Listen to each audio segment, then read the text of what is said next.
Hello students, कैसे हैं आप सभी लोग। मेरा नाम है जयदीप आमेटा और आज हम बात करने वाले हैं सेंटर ऑफ मास के बारे में। भाई, हमने लास्ट वीडियो में बात करी थी सेंटर ऑफ मास होता क्या है, क्या उसका फॉर्मूला है, कैसे हम उसको कैलकुलेट कर सकते हैं। हमने सिस्टम ऑफ पार्टिकल्स के लिए मतलब अलग अलग पॉइंट मासेस अगर पोजिशंस पे रखे हुए हैं तो उसके लिए फॉर्मूला देखा था। m1 r1 plus m2 r2 plus m3 r3 by m1 plus m2 plus m3, ऐसा एक फॉर्मूला था हमारे पास जिसको हम x और y में भी कन्वर्ट कर सकते थे। r की जगह अगर x लिखेंगे तो x coordinate of the centre of मास मिलेगा, r की जगह अगर y लिखेंगे तो y coordinate of the centre of मास मिलेगा। ये सारी बातें हम अभी तक कर चुके थे। फिर हमने एक्सटेंडेड ऑब्जेक्ट्स के लिए सेंटर ऑफ मास कैसे कैलकुलेट करना है उसका एक एग्जांपल देखा था। एक बार के लिए, है ना, एक रॉड के लिए हमने वो देखा था। उसमें हमने बात करी थी कि एक छोटा सा एलिमेंट लिया था, उस एलिमेंट के लिए हमने सेंटर ऑफ मास लिखा और उस सेंटर ऑफ मास को फिर इंटीग्रेट करके हमने total center of mass calculate किया। Remember this, integral x dm divide by integral dm, ये हमारा उसमें तरीका था। अब उसी तरीके को यूज करते हुए कुछ स्टैंडर्ड शेप्स की हम यहाँ पे बात कर रहे हैं, सेंटर ऑफ मास के सीधे सीधे फॉर्मूलाज की। इस पे एक इस पे बेस्ड एक अलग वीडियो में बनाऊंगा जिसमें इन सब के डेरिवेशन भी मैं दूंगा। वो सबके लिए इंपॉर्टेंट नहीं है, जो बहुत ज्यादा उसमें पढ़ना चाहते हैं वो लोग उस वीडियो को देख सकते हैं। अदरवाइज सीधा फॉर्मूला याद रखना है। फॉर्मूलाज आप देख पा रहे हैं अपनी स्क्रीन पे। अगर एक कोन आपको दे रखा है, उसका सेंटर ऑफ मास की अगर बात करनी है तो ऑब्वियसली इंटीग्रल मेथड से उसको कैलकुलेट करेंगे, पर उसका जो फाइनल रिजल्ट आता है वो हमारे सामने है। तो देखिए, centre of mass of cone, जब सिर्फ कोन लिखा हुआ है इसका मतलब वो सॉलिड कोन है। क्या है? सॉलिड कोन। जब सिर्फ कोन लिखा हुआ है तो मतलब हमें सॉलिड समझना है उसे। तो सॉलिड कोन का जो सेंटर ऑफ मास आएगा वो आएगा h/4 from the base. Clear है? देख पा रहे हैं आप, अगर total height of the cone h है, जो यहाँ पे बता रखी है total height of the cone is h, तो यहाँ बेस से जो सेंटर ऑफ मास की हाइट आएगी, सेंटर ऑफ मास यहाँ होगा और जो हाइट होगी वो h/4 होगी। और ऑब्वियसली हम ये बात तो जानते हैं कि ये सिमेट्रिकल है, मतलब इस एक्सिस के अबाउट दोनों तरफ मास सेम है, जितना मास इधर है उतना मास इधर है। तो सेंटर ऑफ मास जो होगा वो इस एक्सिस पे ही होगा, मतलब इसके बिल्कुल मिड में होगा। ये बात तो क्लियर है। तो अगर एक्स एक्सिस, अगर x coordinate of centre of मास की बात करो तो वो तो भाई यहाँ से इसका जो मिड पॉइंट है इसी पे होना चाहिए, ये तो हम जानते हैं। दिक्कत है बस वाई एक्सिस में इसका कोऑर्डिनेट कितना होना चाहिए। तो वाई एक्सिस में जो कोऑर्डिनेट आएगा वो आएगा h/4 के बराबर। क्लियर है? अगर ये एक होलोकोन होता, अगर आपको लिखा गया होता कि एक होलोकोन की बात हो रही है, तो ये जो हाइट होती है h/3 होती। कितनी होती? h/3। तो ये बातें हमें ध्यान रखनी है, याद रखना है ये। क्लियर? हाइट कहाँ से? ये बेस से, वर्टेक्स से नहीं, बेस से हाइट है ये। ओके। नेक्स्ट अगर आपके पास आए तो है सेमी सर्कुलर रिंग के बारे में। सेमी सर्कुलर रिंग अगर आर रेडियस की है, ओ इसका सेंटर है, तो हमें पता है कि भाई इस एक्सिस के अबाउट तो ये सेम है, इधर जितना मास है उधर इतना मास है। तो इसका जो सेंटर ऑफ मास आना चाहिए वो इस लाइन पे कहीं ना कहीं आना चाहिए। ये बात तो क्लियर है। मतलब एक्स एक्सिस अगर आप देखें, एक्स कोऑर्डिनेट तो वो यहाँ कहीं होगा इस पे। तो आप अगर इसे ओरिजिन मानते हैं, अगर सेंटर को आपने ओरिजिन मान लिया, तो एक्स कोऑर्डिनेट तो इसका 0 हो जाएगा।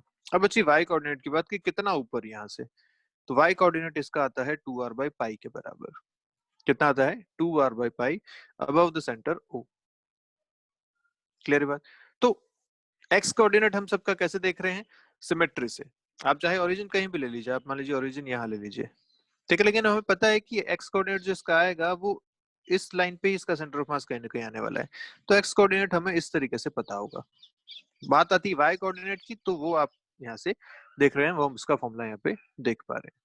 तो X by symmetry, Y by these formulas.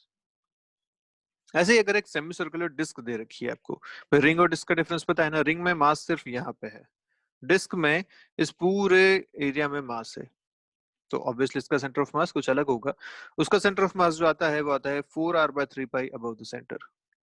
4r/3 pi above the centre, तो सेंटर ऑफ मास यहाँ कहीं होगा। ये डिस्टेंस आपको दे रखी है 4r/3 पाई। ऑब्वियसली अगेन ये एक्स एक्सिस ऐसा ही, मतलब जो सिमेट्रिक एक्सिस होगा वो ऐसा ही होगा। तो आप एक्स कोऑर्डिनेट अगर निकालना चाहते हैं तो आराम से आप निकाल सकते हैं। ठीक है। नेक्स्ट आता है अपना हेमिस्फीयर। जब सिर्फ हेमिस्फीयर की बात हो रही है तो ये है सॉलिड हेमिस्फीयर, मतलब इस पूरे हेमिस्फीयर में मास है। इसके लिए सेंटर ऑफ मास अगर देखा जाए तो ये आ रहा है आपका 3r/8 अबव द सेंटर। यहाँ से 3r/8 डिस्टेंस पे ही आ रहा है। ठीक है। और ये अगर होलो स्फीयर आपको दे रखा हो तो होलो हेमिस्फीयर अगर आपको बोल रखा होता तो ये डिस्टेंस क्या होती, r/2 अबव दी सेंटर, ये डिस्टेंस ये होती। क्लियर है बात? तो ये फॉर्मूलाज हमें याद रखने हैं एज इट इज, इनको याद ही करना है और इसका कोई ऑप्शन नहीं है। लिस्ट बना लीजिए, लिस्ट को बार बार याद कीजिए, देखिए हर एक ऑब्जेक्ट के लिए आप पूरे एक लिस्ट बना लीजिए एक अच्छे से, जिसमें सॉलिड कौन होलो कौन सारे लिखे हुए हों, सबके डायग्राम बनाइए जैसे यहाँ बना रखे हैं, और सबके साथ में लिखिए जैसे यहाँ पे लिखा गया है। उस लिस्ट को बार बार देखिए, जब भी आप क्वेश्चन सॉल्व करें उस लिस्ट को रेफर कीजिए, अपने आप चीजें याद होती रहेंगी आपको। ठीक है, तो ये आपका होमवर्क है, ये आप लिस्ट बनाएंगे और मुझे व्हाट्सएप करेंगे। चलिए, तो यहाँ तक अपनी सारी बातें हो गई। दूसरी बात हमें पता ही है कि जो सिमेट्रिकल ऑब्जेक्ट्स हैं, जैसे आपको अगर पूरा स्फीयर दे दिया तो पूरे स्फीयर में तो सेंटर पे ही होता है, हम जानते ही हैं, उसमें कोई खास बात नहीं है। आपको अगर ट्राइंगल दे दिया, इक्विलेटरल ट्राइंगल है, तो उसके लिए h/3 हाइट पे ही होता है, जैसे ये होलोकोन के लिए है वैसे ही एक ट्राइंगल के लिए होता है h/3 हाइट पे। ये बात भी हम लिख सकते हैं यहाँ पे। ठीक है, तो और भी ऑब्जेक्ट्स जो आगे क्वेश्चन में आते रहेंगे हम उनके बारे में बात करते रहेंगे। फिलहाल हम क्वेश्चन पे चलते हैं। हमारा जो अगला क्वेश्चन है वो कह रहा है, ऐसा क्वेश्चन है, क्वेश्चन काफी अच्छा है, देखिए क्या कह रहा है। यहाँ पे एक कोन है, ऊपर एक स्फीयर रखा हुआ है। ठीक है, ये एक कोन है और यहाँ पे एक स्फीयर है, ये एक शेप का एक ऑब्जेक्ट अपने पास है। अब जब कोन दे रखा है तो सॉलिड कोन इसको लेना है, स्फीयर दे रखा है तो सॉलिड स्फीयर हमें इसको लेना है। ओके, अब आपको डायमेंशन सारी दे रखी हैं, ये इसकी हाइट 4r है, इसकी जो रेडियस है 2r है, इसकी हाइट जो है वो भी 2r है, ये आपको दे रखा है। तो ऑब्वियसली इसकी रेडियस कितनी हो जाएगी, r, क्योंकि टोटल डायमीटर 2r है तो रेडियस r है। ओके, अब आपको बोला गया कि अगर दो टाइप के क्वेश्चन इसमें बनते हैं, एक तो ये क्वेश्चन बनता है कि आपको सीधा सीधा मास दे दें, m1 और m2 आपको गिवन हो, एक क्वेश्चन तो बनता है ये। ठीक, पूछा गया अगर ये m1 और m2 हैं इनके मासेस, तो बताइए इनका सेंटर ऑफ मास किस पोजीशन पे होगा, इनका सेंटर ऑफ मास किस पोजीशन पे होगा, एक तो ये आपका क्वेश्चन है। ठीक है, तो आपको क्वेश्चन दे रखा है कि if m1 is equal to m2, ऐसा बोल दिया, लेट्स से अपन क्वेश्चन मान लेते हैं, if m1 equal to m2 then find position of center of mass of this object।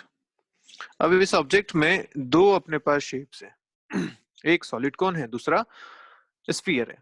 अब हमें पता है कि हम एक ऑब्जेक्ट को पूरा मास, जैसे मान लीजिए m1 है जो कोन का मास है, उस पूरे मास को क्या मैं उसके सेंटर ऑफ मास पे मान सकता हूँ?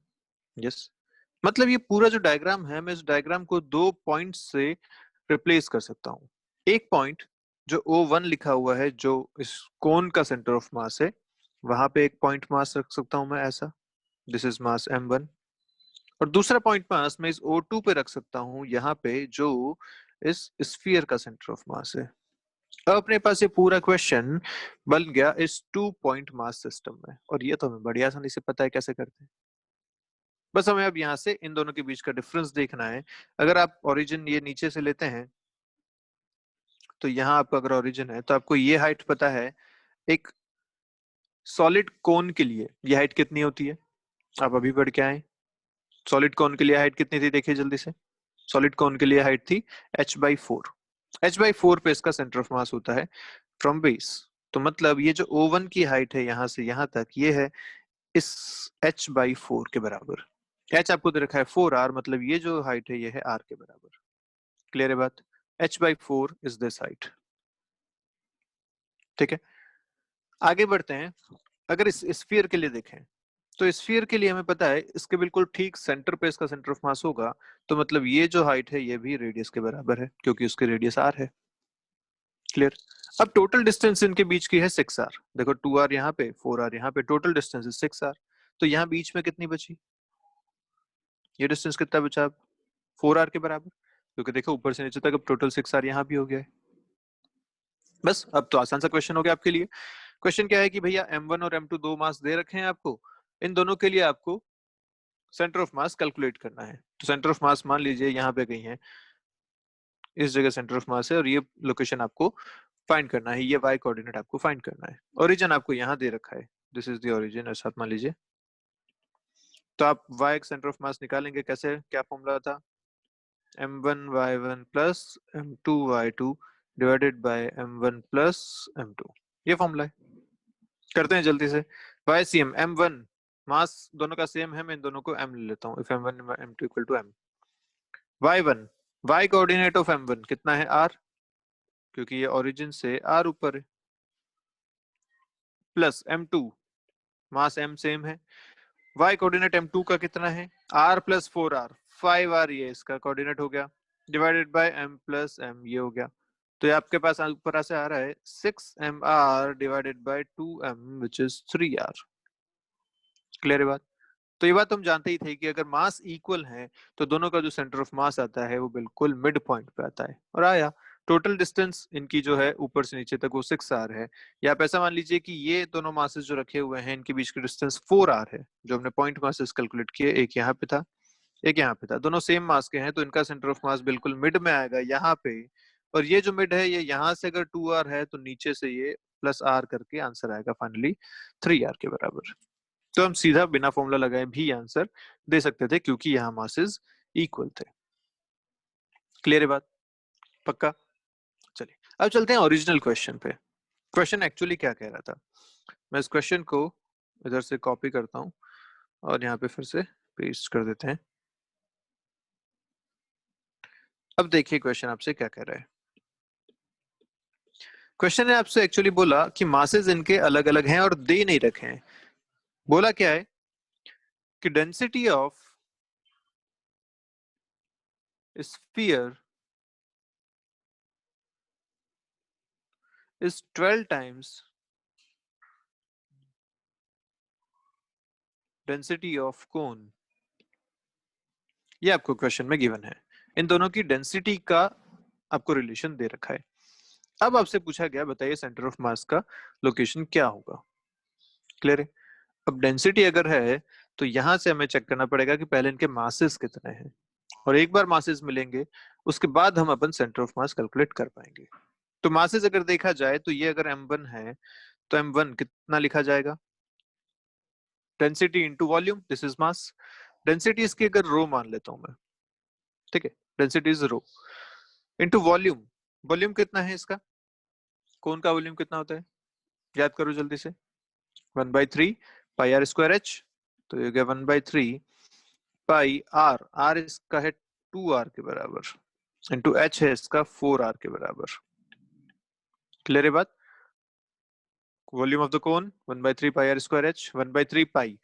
रेडियस ऑफ कोन कितनी है यहाँ पे 2r दे रखी है रेडियस ऑफ कोन, तो रेडियस की जगह 2r का स्क्वायर लिखा। हाइट कितनी है इस कोन की 4r, तो h की जगह 4r डाला, ये इसका वॉल्यूम हो गया। ठीक है, सॉल्व करेंगे तो कितना आएगा देखो, 2 square is 4, 4 into 4 16, 16/3 pi R cube into rho, ये आपका मास आया m1। क्लियर। बात करते हैं m2 की, स्फीयर के मास की, इसका मास कितना आ रहा है। तो स्फीयर का वॉल्यूम कितना होता है, जल्दी बताइए, स्फीयर का वॉल्यूम बोलो बोलो कितना होगा, 4 पाई आर स्क्वायर। तो 4 पाई आर, इसके लिए रेडियस आर ही है, तो 4 pi R, sorry 4 pi R cube, not square, 4 pi R cube. Volume हो गया 4/3 pi R cube into rho. अब यहाँ रो कितना लिखा जाएगा, डेंसिटी कितनी होती है, तो भाई यहाँ पे बोला गया 12 टाइम्स ऑफ द कोन। अगर कोन की डेंसिटी आपने रो मानी थी, इसकी डेंसिटी अगर रो, तो इसकी डेंसिटी कितनी हो जाएगी 12 टाइम्स रो, ये अपनी बात है। तो यहाँ हो जाएगा 12 टाइम्स रो ये। तो यहाँ से मास आपको मिलेगा m2, देखिए कितना हो रहा है 3 और ये 4 16, 16 पाई आर क्यूब इंटू रो, ये आपको मिल रहा है दूसरा वाला मास m2। ठीक है, अब करने का तरीका वही है, बस आपको यहाँ मासेस कैलकुलेट करने थे, मास कैलकुलेट कर लिया, अब करने का तरीका वही m1 और m2 आपको बताने हैं। तो मैंने जल्दी से यहाँ बना देता हूँ, ये m2 हो गया, ये m1 हो गया, वही जो हमने अभी किया था। इन दोनों के बीच की डिस्टेंस भी हमें पता है, ये डिस्टेंस 4r है, वो कैलकुलेट कर ही चुके हैं ऑलरेडी, क्योंकि ये r हाइट पे था और ये भी इधर से r पे था, तो इनके बीच की डिस्टेंस 4r है। लगाने का तरीका वही, YCM equal to m1y1 plus m2y2 divided by m1 plus m2। बस आपने मासेस कैलकुलेट कर ली, बाकी सारा कुछ सेम है। आंसर बताते हैं। m1 की जगह रखूंगा 16/3। देखिए पाई आर क्यूब इंटू रो, ये कॉमन आ रहा है, ऊपर नीचे से कैंसिल हो जाएगा, देख पा रहे हैं सीधा, बार बार लिखने की जरूरत नहीं है। 16/3 इंटू y1, y1 कितना है इसका, r के बराबर, प्लस m2 इधर से आ रहे 16, इसके लिए जो वो है 5r है, y2 divide by m1 plus m2, 16/3 plus 16, ये आ जाएगा। क्लियर है? मैं वो पाई आर क्यूब इंटू रो नहीं लिख रहा हूँ, ऊपर नीचे से वो बार बार कैंसिल हो रहा है, इसलिए इसको मैंने नहीं लिखा है। ठीक है, सॉल्व कर सकते हैं यहाँ से, फाइनल आंसर आप बता सकते हैं। आंसर आएगा आपका 16/3 प्लस 16 इंटू 5, ऊपर है 16/3 प्लस 16 नीचे है, 3 से 3 एलसीएम में कैंसिल हो जाएगा, ऊपर आएगा 16 प्लस 16 इंटू 15 डिवाइडेड बाय नीचे आएगा 16 प्लस 16 इंटू 3 इंटू आर। ये आपका फाइनल आंसर आएगा। जो भी अब यहाँ से आंसर आता है आप अपना देख सकते हैं कैलकुलेट करके। बस ये बात ध्यान रखिएगा कि ये आंसर ऑब्वियसली इस के बीच में आना चाहिए, यहाँ कहीं सेंटर ऑफ मास है ना, तो ये आंसर आपका आर से 5r के बीच में आना चाहिए। सेंटर ऑफ मास इन दोनों के बीच में ही होगा कहीं पे। क्लियर है?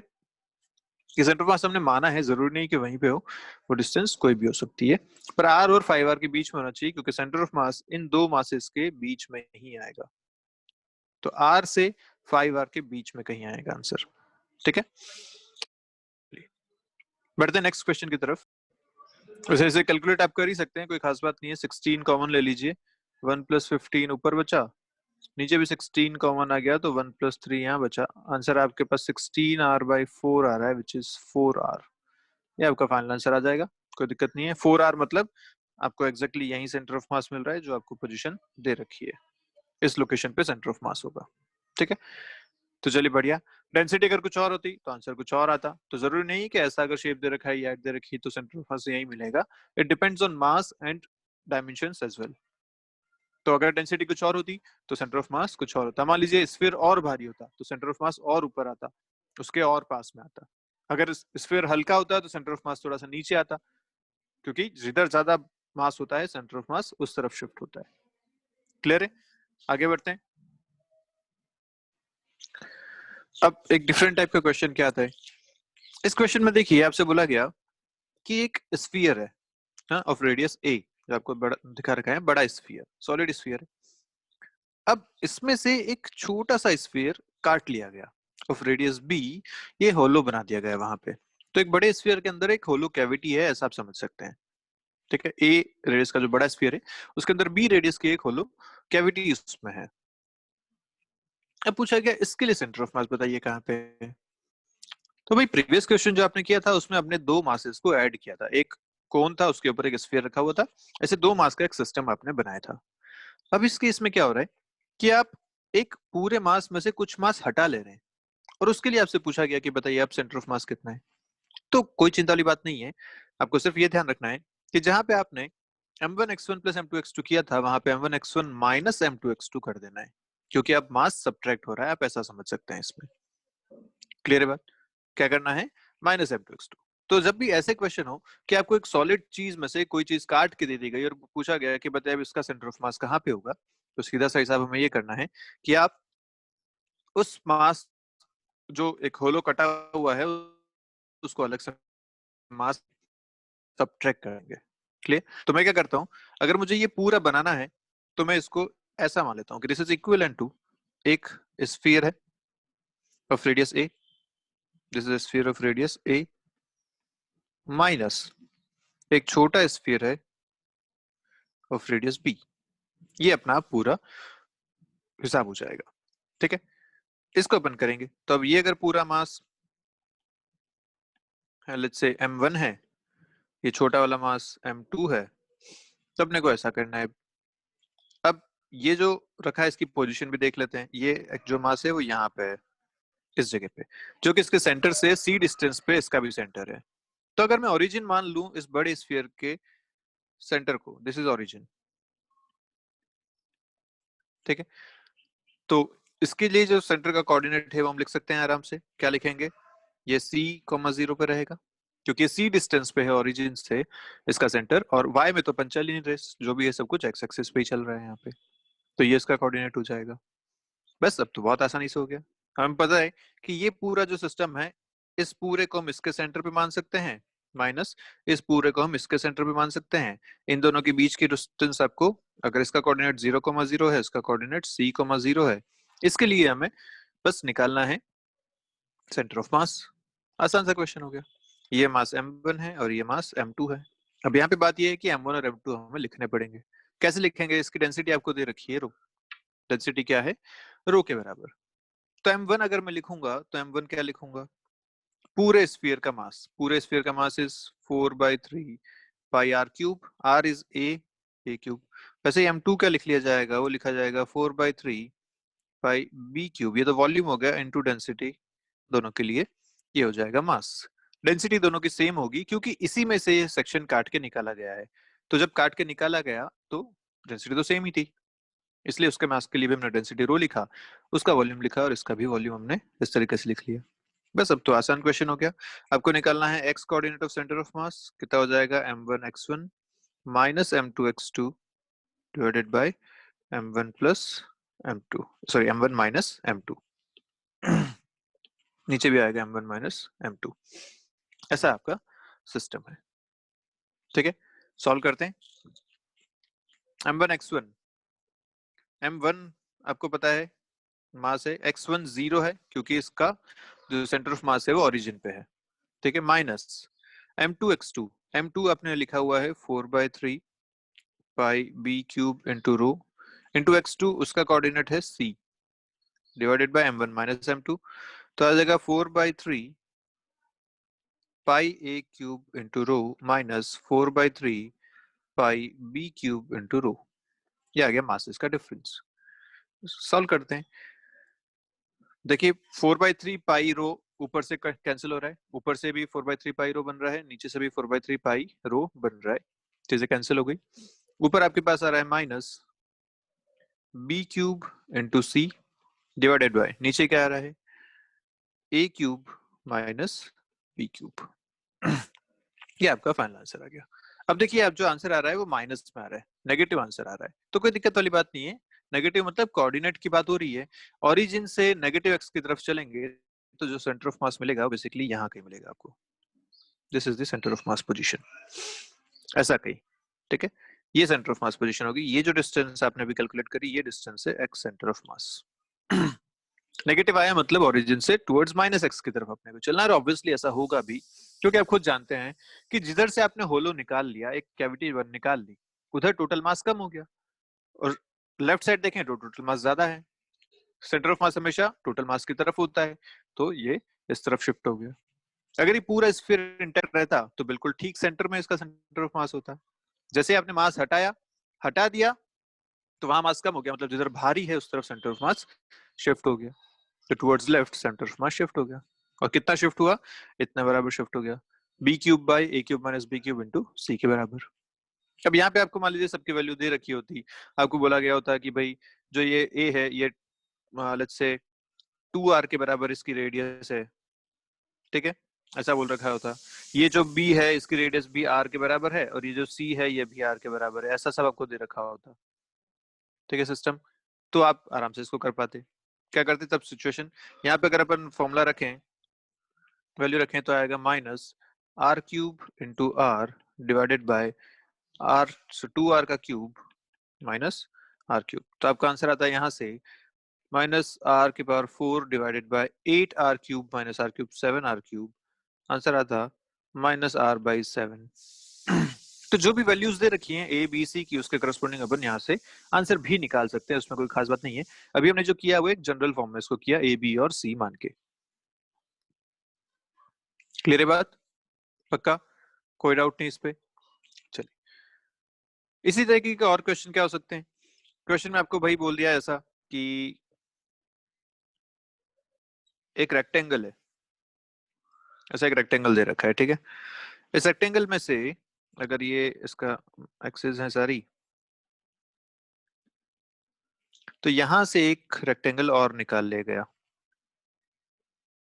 लेट्स से ऐसा एक रेक्टेंगल यहां से निकाल दिया गया। ये यहाँ से निकाल दिया। तो अब जो मास है वो बस यहाँ पे है, इन सब जगह पे मास है और इसमें मास नहीं है। ऐसा आपको सिस्टम दे रखा है। अब आपसे पूछा गया कि बताइए इसके लिए सेंटर ऑफ मास कहाँ होगा। सारी वैल्यूज अगर आप ले लें तो ये आपको दे रखा है, लेट्स से ए के बराबर, या 2a ले लेते हैं, this is 2a, this is a, और ये भी है a। ये आपको दे रखा है b के बराबर, ये भी b है और ये 2b है। ऐसा आपको टोटल डायमेंशंस दे रखी हैं। तो 4a क्रॉस 4b का रेक्टेंगल था, उसमें से a क्रॉस b का आपने एक कॉर्नर से काट दिया। ये क्वेश्चन है आपके सामने। इसकी डेंसिटी अगर रो दे रखी है, या मान लीजिए रो, क्योंकि फाइनली आंसर में रो आता नहीं है कहीं भी, तो रो डेंसिटी मान लेते हैं। पूछा क्या, बताइए इसके लिए सेंटर ऑफ मास कहाँ होगा।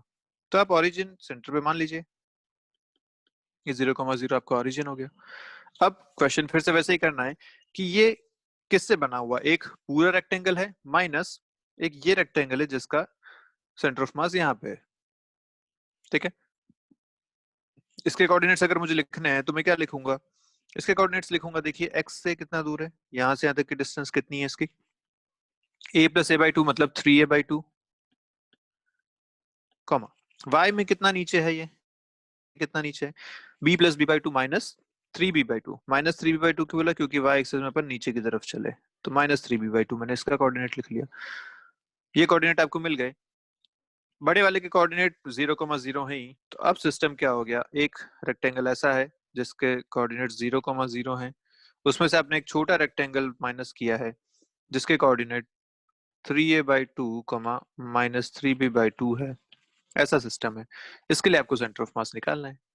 क्या निकाला जा सकता है, आराम से निकाला जा सकता है। बस हमें मास देखना पड़ेगा, और मास के लिए यहाँ पे एरिया कंसिडर किया जाएगा। जो डेंसिटी है वो मास पर यूनिट एरिया के टर्म में दे रखी है। ऑब्वियसली जब प्लेनर ऑब्जेक्ट्स होते हैं, 2D में ऑब्जेक्ट होता है तो एरिया देखा जाता है, जब 3D ऑब्जेक्ट होता है तो वॉल्यूम देखा जाता है। या सिर्फ लेंथ में होगा तो लेंथ भी देखी जाती है, जैसे हमने लास्ट वीडियो में एक रॉड के लिए किया था, मास पर यूनिट लेंथ मान लिया था। तो यहाँ मास पर यूनिट एरिया, ये डेंसिटी आपको दे रखी है। करते हैं क्वेश्चन को सॉल्व। तो मैं लिखूंगा एक्स सेंटर ऑफ मास जब निकालना है तो लिखा जाएगा m1x1 minus m2x2 divided by m1 minus m2। Minus कर रहा हूँ क्योंकि यहाँ पे अपन ने मास को काट के हटाया है।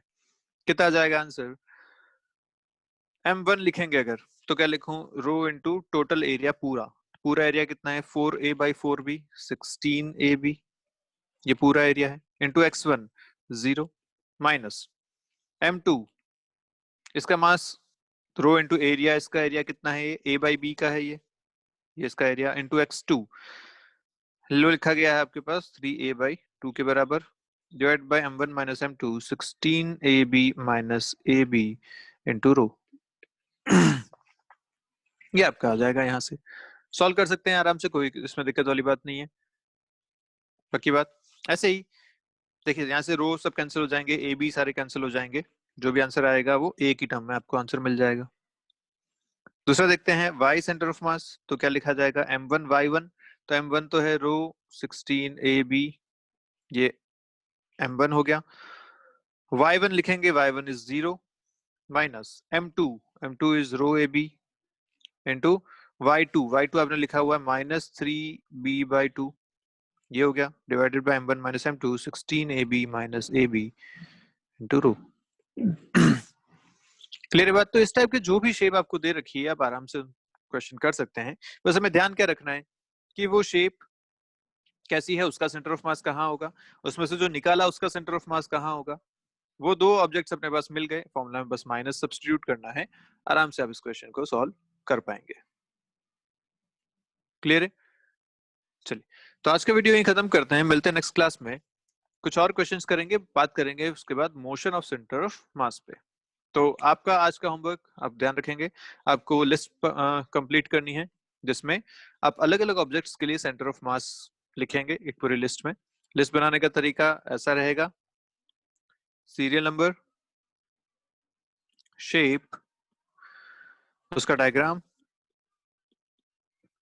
उसके लिए सेंटर ऑफ मास की पोजीशन, डायग्राम में आपको पोजीशन भी दिखानी है, कहां से है डिटेल में उसको लिखना है, पोजीशन कहां से आप उसको कैलकुलेट कर रहे हैं, ये सारी चीजें आपको इसमें लिखनी है। क्लियर है?